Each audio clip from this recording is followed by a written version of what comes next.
Today's Power Lunch at Mireio is very special because we have with us a living legend, former spokesperson of our beloved President Cory Aquino, and former Senator Rene Saguisag. Hi. So we're here now with former Senator Rene Saguisag. Sir, thank you so much. Most welcome. First of all, how are your apos? Most important question. Well, I think they're the finest in all creation. Well, I mean, Jackie and Rebo. Ang tawag ko po sa kanila dati sa law school, the it couple. Madalas ko naalala yung Invictus. Splendor in the Grass, Splendor in the grass. of Glory in the Flower. I don't even know that. How does it go po? No, dahil ganun na Isn't that a movie? though the radiance that was once so bright, be now forever taken from our sight, though nothing can bring back the hour of splendor in the grass, of glory in the flower, grieve not, rather find strength in what remains behind. That's nice. Kasi yung Splendor in the Grass movie yan na ang starring Parang movie nga ba, one of Deborah my Kerr? favorites, Deborah Natalie Kerr. Wood. Natalie Wood. Ang biro namin, Natalie Sud. You're still dancing. I need the exercise. Yeah. And that's why I asked you earlier, what's wrong with tonight? Yeah. My late wife, Dulce, had always loved dancing. Kaya she loved me all the more. Or before I that. was a spokesman of then candidate Cory. Then on February 25th, at about 4 or 5 o'clock, she told me, you'll continue to be my spokesperson. I was shocked. I had not planned to be in public life even a single day. So I looked down at my shoes a long time. Naku po, nag-alboroto ang ali. Ikaw, isa ka sa nagkumbinsi sa akin tumakbo. Ngayon, iiwan mo ko. Yes, ma'am. So I became an accidental public servant serving a providential president. That's a nice way to put it. But yun nga, she was, in fact, in January 87, I had a signed Supreme Court appointment, but I turned it down because so many other senior, more deserving people should have been appointed. In fact, si Ninoy, first time I saw him was in 1964 graduation. He was the speaker. And starring among the graduandi was Raul Rocco. Since I was Graduation po lucky, sa San Beda. San Beda. So since I was lucky to be in the top 10 the year before, I was supposed to be receiving some recognition. So galing talaga ni Ninoy mag-diskurso. So it was in this institution that etc. Kaya Hindi naman po siya Bedan, di ba? Bedan po ba siya? San Beda High School siya, 48. Okay. Kaya lang, maya-maya, may umakyat. Lahat kami transfixed. Amalia Fuentes. I was with her in Rome. Kasi accompanying a nephew who was graduating. So everybody forgot about me. Okay. Anyway, next time we met, Boston, 1982. So, He was in exile. we had not met, no? Kaya, but when I called him up from my hotel. Paano niyo po alam number niya? Paano niyo po nalaman phone number niya? Binigay sa akin ni Tony Gonzales ng Mondragon. Very good friends yung si Tony Gonzales of Mondragon and the Aquinos. So when I called him, he says, Mr. Aquino, gano'n. Yes, who is this? Rene Saguisag. Rene! As if I was a long time. Politiko talaga. I mean, talagang charmer siya. Remember, Wasn't he senator he was when in jail he died? from 1972 up to 1980 when because of his heart problem, he was allowed to go. Dahil yung kung dito operahan may nangyari, the Margaux should be blamed. Kaya he was allowed to live. And the Aquino stayed there for 3 years. 1983, he planned to return earlier, kinancel because of some threat on his life. August 7, 1983, we met sa bahay ni Maur and Estoy Chauco, Quezon City. Naku, masarap po pagkain. Ayan. At Maur. About 100 kami. And everybody was talagang excited, no? Only two weren't. Number one, Dr. Guy Fokker, guru of Rand Corporation. When he arrives, I'll shoot him. On what they base ganyan? Scientific study niya, etc. And then tinanong namin, tita, si Doña Aurora, what do you think? I agree with Dr. Fokker. They'll shoot my son. Anong basis yung tita? Kutob ng ina.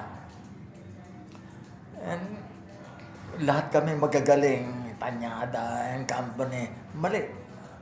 We did not, hindi naman ganun katanga si Marcos na tetepokin sa airport. But in the end, yung kutob Mothers ng ina. know best. Yeah, at yung analysis ni Fokker prevailed. Si Cory, wala ano lang ng kape, nasa background, ganchillo. Ganchillo? Ganchillo po talaga? Yeah, yung... I know ganchillo. Yeah, yung... Pero parang hindi ko lang po Yung ma-imagine. weaving, yeah. Opo. Meaning talagang... Housewife duties. Talagang housewife. Tumawag si Uncle Joby Salonga early December. Oh my God, ang dami. This is how Raffles does it. It's Pambarangay yan parang fit for a king. Yeah. Because fit for a Rene Saguisag. Anyway, yun yan we did not start very well, no? Dahil hindi sanay. Pero nung early January, parang 3rd yata yun, when she spoke sa Manila Hotel, terrific. Talagang... Siyempre po, saints ko eh. No, with Denso na talagang we had a winner in her. Grabe yung mga rallies namin. Like dito sa Makati, talagang enthusiastic ang tao. So, we knew we had a fighting chance. Then, February 27, eleksyon, hindi nilalabas yung resulta sa Ilocos. Kasi gano'n And then si A.B. Javier naman. So malakas din po si President Cory even in Ilocos? The vote in No, Ilocos? pero meaning I would think ang na... suspicion namin, kung doon gagawin ng pandaraya, kung ano man ang ilalamang ni Cory downwards, sasabihin nila na doon ang doon galing. ma-overtake. On the 25th, saka naman nakakita na dalawang oath-taking, dalawang presidente. Kasi in the morning, Club Filipino kami. The night before, Nandun pa po yung picture nyo. nag-aaway pa lang military at si Cory on the venue. Sabi ng military, we can better protect you here sa kampo. Cory naman, civilian supremacy is paramount. Ang It galing. should be held in a civilian venue. Club Filipino.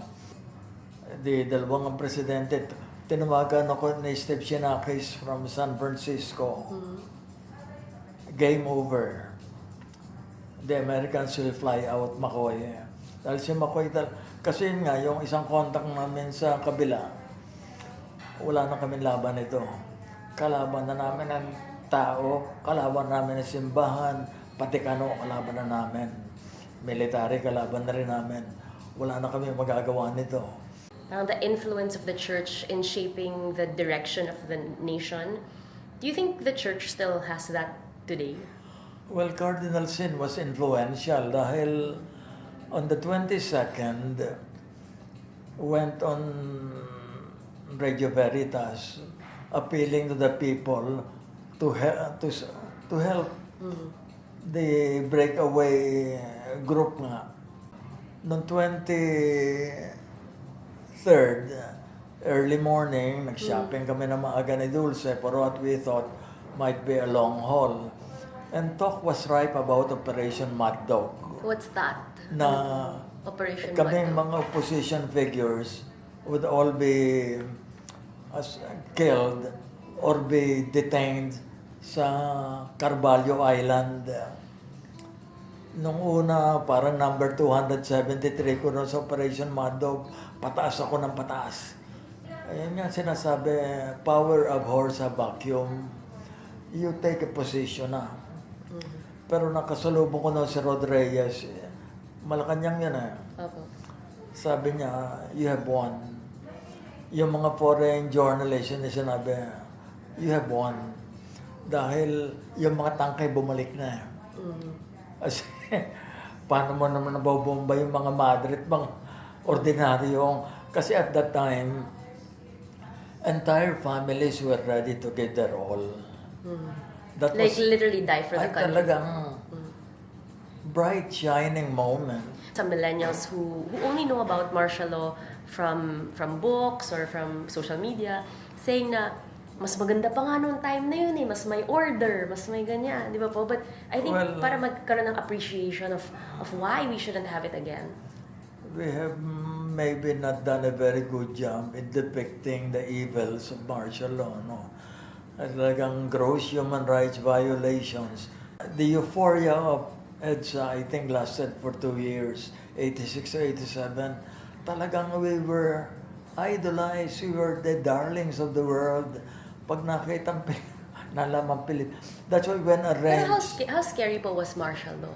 How scary was it? Parang if somebody from, kunyari po merong college student today na parang tatanungin, what was it like? Like living as a citizen during the time of martial law. What was it like? Yun nga, na-introduce tayo to words that we had not heard of earlier, like salvaging, no? Any citizen po was, kasi yung could be salvaged? Salvaging and insurance law means to save, no? Pero here, salvaging means sending someone to the promised land. So, it was terrible, no? Na even the courts were not really functioning as they should. Because for the first 2 years yata, puro kung may complain ka, you did not go to the fiscal, but you went to Camp Crame or Camp Aguinaldo.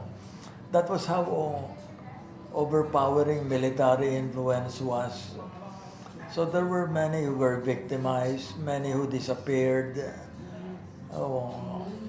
Pero as someone po who's seen our democracy from the time na you fought for it to today, now po, do you think that our democracy is under threat again? Parang because of these propositions for a new constitution, with these talk about possible martial law, etc. Do you think it's under threat, or do you think that it's just talk?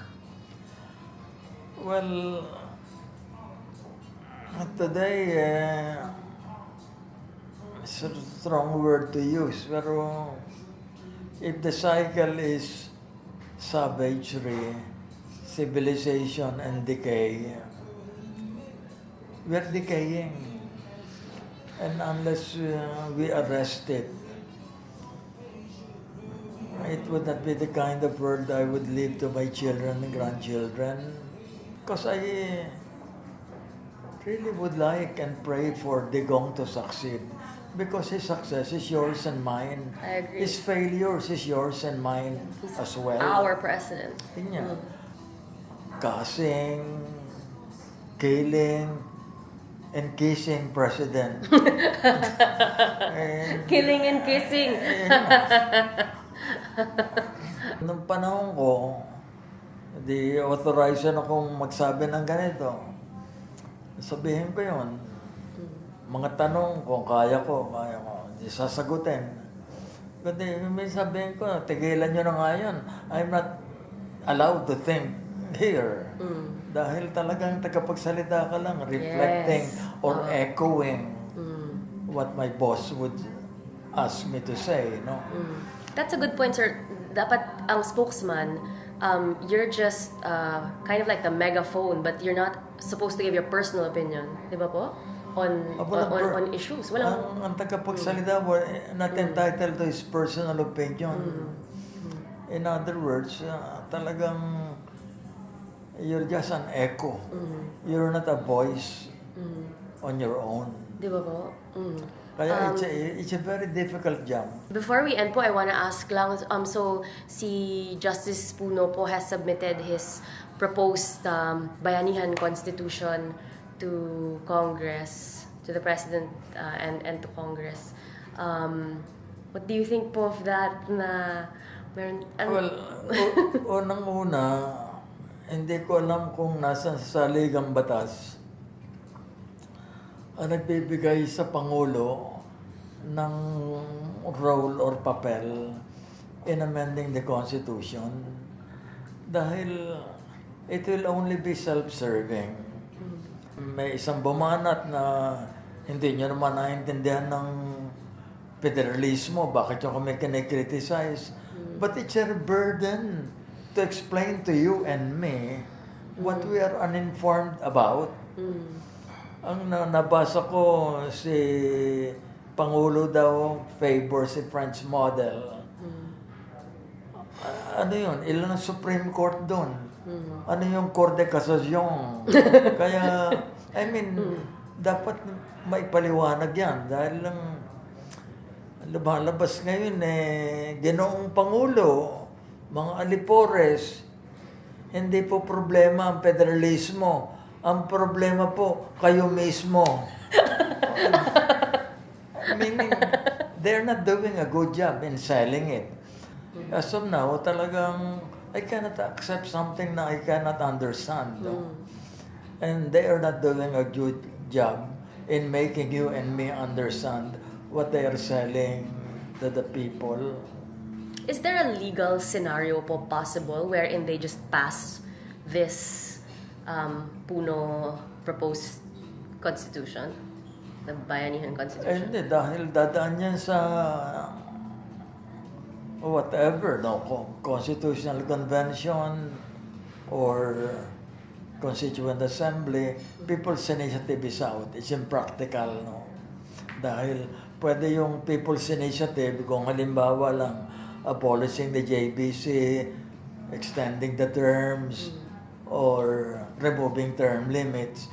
Pero something na hindi amendment ito, revision Moving from presidential to parliamentary. Yan, dapat dumaan sa CON-CON or CON-AS. Pero po kung kunyari mag-CON-AS po sila, tapos pwede po bang yung CON-AS will just say na we are adopting the recommendations of the committee? Pwede po ba yun? Or we are adopting what the committee has written? And then to just pass that, tapos plebiscite na lang po nila ng 2019? Well, hindi ko alam kung matatanggap nila as a whole yun. Dahil maraming controversial dong o dapat linawin ng mga provisions. We need independent minds na kasi criticize the 1986 Constitution. But where else can you find Presidente Casiling Muñoz Palma, Vice President Ambo Padilla, and then kasama si Berting Concepcion, Adolfo Pascuna, down the line. Talagang sterling patriots. When I was very young, the system was working. I was proud to be a lawyer. Chismis sa CFI of Manila, only one judge, not even verified. court personnel, very professional.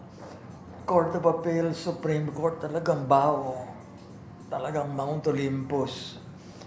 Martial law came, destroyed our values, our institutions, our processes. We have not recovered. Si President Duterte po, you think, has to start from with himself? Ayan. He should stop cussing, killing, and kissing. Dahil a very bad role model for the young. Pero yung nanay niya, kasama namin nagmamarcha sa Davao after Ninoy was salvaged. Yun namang apo, si Sarah, binuntal yung sheriff. Nadyari yun eh. Opo, naalala ko po yun. Pero yun. Kaya talagang lahi Bilib ako sa kanya sa pagganon niya. lahi na matatapang talaga yan eh. Opo. And I think they can channel their bravery to give our people a better life. To have. Sabi nga ni Ted Kennedy noong 1980 after he lost your nomination, concluded by saying, for those whose causes and cares have been our concern, the work goes on, the cause endures, the hope still lives, and the dream shall never die. We cannot ever give up on our beloved motherland. Kaya yun nga, we'll continue trying to convince him, praying for him to change, to give our people a better life. Thank you so much, sir. I love how, in spite of giving a healthy analysis of his cussing, killing, and kissing, at the end of the day, you still believe na, we should all come together and pray for our president. I think that's so nice. Yeah. I work with all my might. I pray with all my heart. And the rest, I leave to God. Yung God ko, hindi stupido yun, ha? Yung akin din. After speaking to Senator Rene Saguisag, one realizes that the freedoms that we enjoy today are the result of sacrifices of earlier generations. Let's not trifle with it or throw it away.